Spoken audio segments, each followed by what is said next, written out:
te propose de choisir un point devant toi, donc de garder la tête droite. Et puis ce sont les yeux qui se lèvent un petit peu pour aller choisir un point sur le mur ou sur les ventilateurs devant toi. Et de fixer ce point-là. D'accord.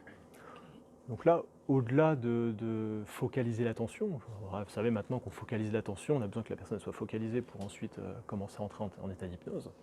Au-delà de faire ça, en fait, je la fais participer. Je ne suis pas en train de parler que à son inconscient, pour parler de manière schématique. Je lui parle à elle, elle est là, c'est une personne qui est présente et je vais interagir avec elle, c'est normal. Je vais la mobiliser. Donc je lui demande de fixer son attention sur ce point. Et puis, en fixant ton attention sur ce point, tu vas laisser simplement la respiration aller à son rythme.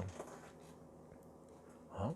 Tu vas ressentir tout ce qu'il y a à ressentir dans ton corps, les choses auxquelles on prête habituellement aucune attention particulière, comme le fait que tu sois assis sur cette chaise, avec le certain confort du coussin,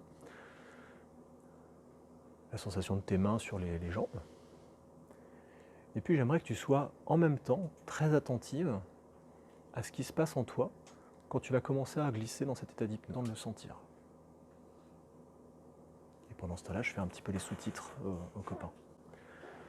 Donc là, je lui ai dit de poser son regard, et tu vas être attentive à ça, et tu vas faire ça, donc je la mobilise, et en même temps, ça crée un certain yes set déjà.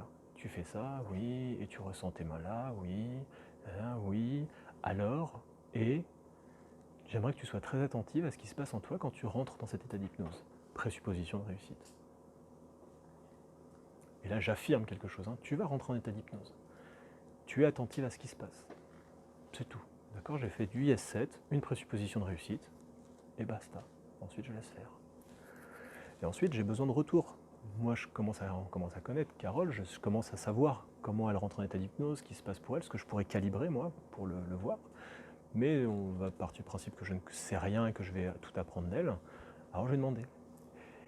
Et quand tu sens que tu rentres en état d'hypnose, j'aimerais que tu me le dises avec un signe de tête ou avec des mots, comme tu veux. Okay. Ouais. Et que tu me dises en quelques mots ce qui se passe pour toi. La respiration qui s'est apaisée. La respiration qui s'apaise. Et puis de la détente. Et de la détente. Ok, très bien. Petite subtilité dont on a parlé hier, la respiration qui s'est apaisée, elle le met au passé. Moi, je le ramène au présent, parce que j'ai envie de le garder là et j'ai même envie que ça aille plus loin. La respiration qui s'est apaisée, je dis, ok, la respiration qui s'apaise, donc ça devient une suggestion, tu vois. Donc l'utilisation des temps des verbes, ce dont on a parlé. Ok, super. Et de la détente, donc. Hein.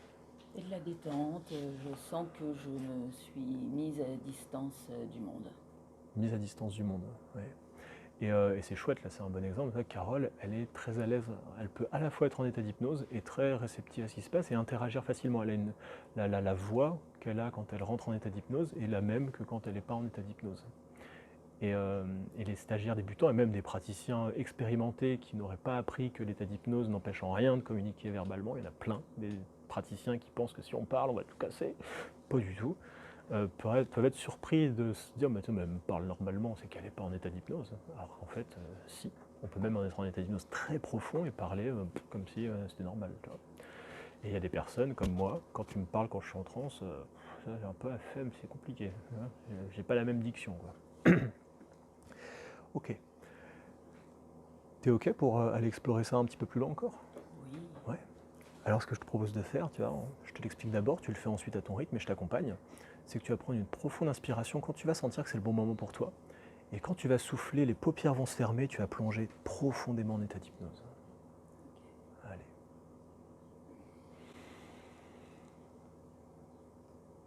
Tu souffles, les paupières se ferment et tu plonges profondément dans cet état d'hypnose. Donc là, je l'accompagne, j'accompagne avec ma suggestion, j'ai déjà fait la suggestion, mais je refais ma suggestion, je l'accompagne avec ma main, donc je fais une autre suggestion, inspiration, et onomatopée, tu plonges dans cet état d'hypnose. Ma voix, elle part de là et puis elle termine là. Plonger, ça suggère la profondeur. Tu vois. Donc ce sont des suggestions verbales, non verbales, paraverbales, donc je rallie toutes les suggestions pour renforcer ce que j'ai envie de dire. D'accord. Et ensuite, tu laisses simplement glisser tranquillement pour explorer ça, profiter, prendre plaisir à ce moment-là. Et quoi qu'il arrive, j'aimerais que tu restes toujours dans une profonde transe confortable et confortablement profonde. Là, si on compte le nombre de suggestions concrètes que j'ai faites, j'en ai fait peut-être 4 à tout péter, quoi. Tu vois. Elles sont juste enrobées de Milton Model, de techniques. Et pas non plus des techniques de dingue, hein, des petites techniques qu'on a déjà vues, hein, vous avez tous dans votre boîte à outils. Et voilà, point, ça me suffit amplement. Carole a vraiment une vraie bonne disposition à aller en transe, à en ressortir, enfin elle a une grande souplesse à ce niveau-là, c'est très très bien. Il y a des personnes qui vont peut-être avoir moins d'aisance, une personne qui n'a jamais fait d'hypnose par exemple, quoique c'est pas une règle absolue, mais va peut-être avoir besoin juste d'un peu plus de temps. Mais autant de suggestions, autant de techniques, autant de liberté lui permettra d'aller aussi loin, mais juste avec peut-être un peu plus de temps. Je vais peut-être être un peu plus patient. Au lieu que ça prenne 3 minutes, ça va peut-être en prendre 5 ou 7. Tu vois. Mais donc ça, dans 90% des cas, ça suffit amplement à faire de l'induction, à faire de la transe. Tu vois.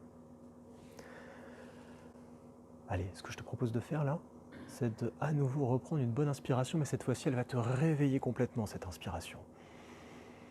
Quand tu es prête, bonne inspiration qui te fait complètement ressortir de cet état-là, bien disponible, bien réveillé, en pleine forme. Voilà, tu te réveilles complètement l'intérieur, et puis ensuite une deuxième inspiration. Celle-ci, elle va réveiller le corps, elle va réveiller les bras, les mains. Et à l'issue de cette deuxième expiration, tu vas même ouvrir les yeux pour revenir bien complètement ici avec nous. Voilà, super. J'ai toujours quand même bien envie d'y rester. Mais t'inquiète pas, on y retourne dans quelques minutes, ça marche. Donc là, qu'est-ce que je fais là? Vous entendez, hein, maintenant tu vas prendre une bonne inspiration qui va commencer à te réveiller. Donc j'accélère, je monte, hein, parce que tout à l'heure je suis descendu. Si j'étais pas descendu, je serais peut-être pas remonté, mais par opposition à ce que je suggère en descendant, je fais l'inverse pour suggérer la sortie, quoi. D'accord? Et je refais des formulations actives. Tu fais ça, tu fais ça, tu fais ça. Ça va? T'as besoin de travailler un peu plus là. J'ai encore un doute sur le fait que tu sois complètement Ouais, j'ai sorti de encore un transe, pied dedans. Encore, t'es pas encore loin. Ok, ça marche.